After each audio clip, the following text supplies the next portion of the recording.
My goal is to expose an unpolished and real version of a person with mental illness to help people have empathy for those who are suffering and those who hide in secret about their suffering.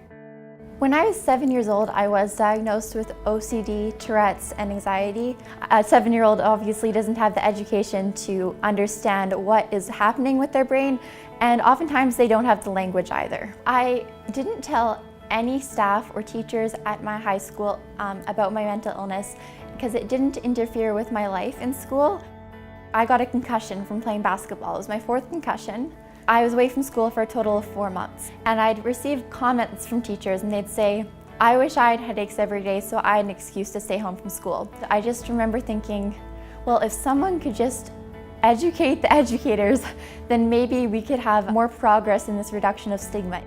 I started thinking, well, what can I do to start a conversation that's going to be meaningful? I just started typing whatever I thought of. Eventually, within an hour, it turned into a speech. And after a few proposals to present it at my school, it was finally approved. And I presented the speech on my experience with mental illness and its associated stigma to all of the teachers and staff at my high school. So I was full of nerves. When it was done, I got like a whole crowd of standing ovation.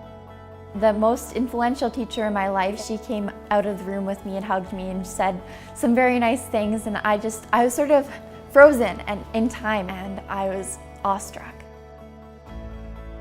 When one person begins to challenge the norm, it makes it easier for other people to sort of jump on the bandwagon and to see a reason behind the advocacy that one person has started, and the ripple effect takes over.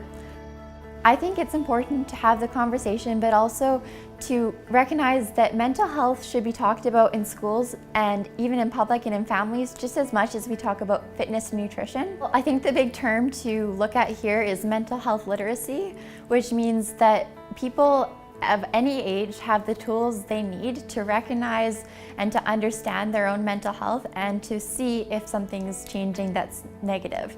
So when we have the language we need to talk about mental illness, then that's when we're really empowered.